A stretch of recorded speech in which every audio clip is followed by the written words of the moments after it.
Hi అండి. Welcome to Surasani Priya vlogs. అందరూ బాగుండాలి, అందులో మేము ఉండాలండి. ఇది మా తిరుపతి ట్రిప్ వ్లాగ్. వెళ్ళే ముందు రోజే లగేజ్ అంతా ప్యాక్ చేసుకున్నాను.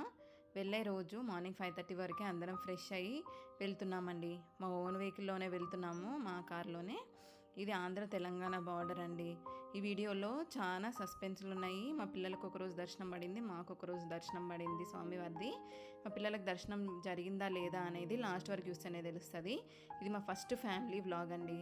ఇప్పుడు మేము కొత్తపట్నం బీచ్కి వెళ్తున్నాం. ఫస్ట్ ఇది ఒంగోలు దగ్గర ఉందండి. ఒంగోలు నుంచి 13 to 14 కిలోమీటర్స్ దూరంలో ఉంటుంది. ఇక్కడ సాల్ట్ ఫ్యాక్టరీస్ ఇంకా రొయ్యల చెరువులు ఎక్కువ ఉన్నాయి, సముద్రం దగ్గర ఉండడం వల్ల అనుకుంటా. ఇక్కడ రిసార్ట్లో బుక్ చేసుకున్నామండి రూము. ఈ రిసార్ట్ నుంచి 1 కిలోమీటర్ ఏమో ఉంటుంది బీచ్. ఇది యూట్యూబ్లో చూసి బుక్ చేసుకున్నామండి రిసార్ట్ 10 ఏకర్స్లో ఉందండి మొత్తము. చాలా పెద్దది రిసార్ట్. ఇక్కడ రాగానే అందరం కలిసి కొన్ని ఫోటోలు దిగామండి. ఇదే మేము తీసుకున్న రిసార్ట్లో రూమ్ టూర్ చేస్తున్నానండి ఇప్పుడు. చాలా స్పేషియస్గా ఉంది రూము, చాలా పెద్దదే. రూమ్ కూడా చాలా నీట్ అండ్ క్లాస్గా ఉందండి. మేము డబుల్ బెడ్స్ ఉన్న రూమ్ బుక్ చేసుకున్నాము, ఎందుకంటే 2 పిల్లలు మేము కదా, కంఫర్ట్గా ఉండాలని చెప్పి అట్లా బుక్ చేసుకున్నాము. నేను రాగానే ఫస్ట్ వాష్రూమ్స్ చెక్ చేశానండి. చాలా నీట్గా ఉన్నాయి వాష్రూమ్స్ కూడా. తర్వాత కొద్దిసేపు పడుకొని కిందికి వెళ్ళామండి. కింద పూల్లో కొద్దిసేపు స్పెండ్ చేసాము. తర్వాత ఫ్రెష్ అయ్యి బీచ్కి వెళ్ళామండి. ఇక్కడ బీచ్లో చాలామంది చేపలు పట్టే వాళ్ళు ఉన్నారు. ఎక్కువ హంటింగ్కి వెళ్తారేమో ఇక్కడ నుంచి. కొత్తపట్నం బీచ్ చాలా ప్రశాంతంగా ఉందండి, ఎక్కువ మంది లేరు. అంటే మేము హాలిడేస్లో ఉంటారేమో నాకు తెలియదు, కానీ మేము వెళ్ళినప్పుడైతే లేరు. మా బాబుని హాస్టల్లో వేసామని చెప్పాను కదండి, తనకు హోమ్సిక్ హాలిడేస్ వస్తాయని ఈ ట్రిప్ ప్లాన్ చేసుకున్నాం మేము. పిల్లలతోటి మంచిగా టైం స్పెండ్ చేయొచ్చు అని చెప్పి మంచిగా టైం స్పెండ్ చేసామండి పిల్లలతోటి. ఫుల్ ఎంజాయ్ చేసాం ఈ ట్రిప్ మాత్రము. కొన్ని వీడియోస్ అండ్ ఫొటోస్ కూడా తీసుకున్నామండి.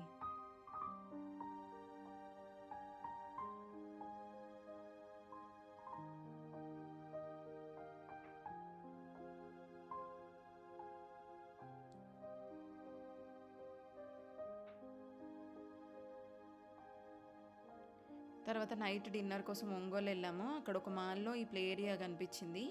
మా పిల్లలు మేము ఆడుకుంటామని చెప్తే సరే అని ఆడిపించాము. మంచిగా ఎంజాయ్ చేశారు ఇద్దరు. ఈ నెక్స్ట్ డే అండి మార్నింగ్ రిసార్ట్లో వెకేట్ చేసి వెళ్తున్నాము.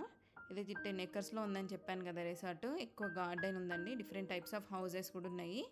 అకేషన్ పరంగా బుక్ చేసుకుంటారేమో మరి.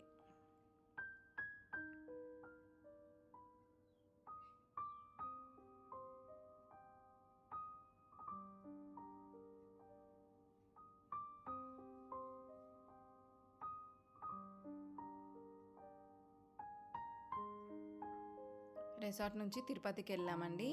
మాకు కొండపైన రూమ్ దొరకలేదు, అందుకనే కింద తీసుకున్నాము. నేను చెప్పాను కదా మా పిల్లలకు ఒకరోజు మాకు ఒకరోజు దర్శనం దొరికిందని. మేము వర్చువల్ సేవ ద్వారా దర్శనం టికెట్స్ బుక్ చేసుకున్నామండి. అయితే 2 ఫోన్ల నుంచి బుక్ చేసుకున్నాము 2 టికెట్స్. ఒక టికెట్ మీద 2 కలవు కదా వర్చువల్ సేవకి. అయితే ఒక టికెట్ మీద మా పిల్లలిద్దరికి, ఇంకో టికెట్ మీద మాకు మా హస్బెండ్కి తీసుకున్నాము. అదే మేము చేసిన చిన్న మిస్టేక్. అట్లా కాకుండా ఒక టికెట్ మీద మా హస్బెండ్ ఇంకా మా బాబు, ఇంకో టికెట్ మీద మా పాపకు నాకు దర్శనం బుక్ చేసుకొని ఉంటే బాగుండు. ఎందుకంటే మా పిల్లలకి తొలి ఏకాదశి రోజు వచ్చిందండి దర్శనము. మేమందరం అదే రోజు వెళ్ళాలనుకున్నాము, కానీ మాకు దొరకలేదు. వాళ్ళకి దొరికింది. మేము నెక్స్ట్ డే బుక్ చేసుకున్నామండి దర్శనానికి. చాలా టెన్షన్ పడ్డాము, పిల్లల్ని ఎట్లా దర్శనానికి పంపించాలి. మాకు ఎప్పుడు ఇట్లా కాలేదు.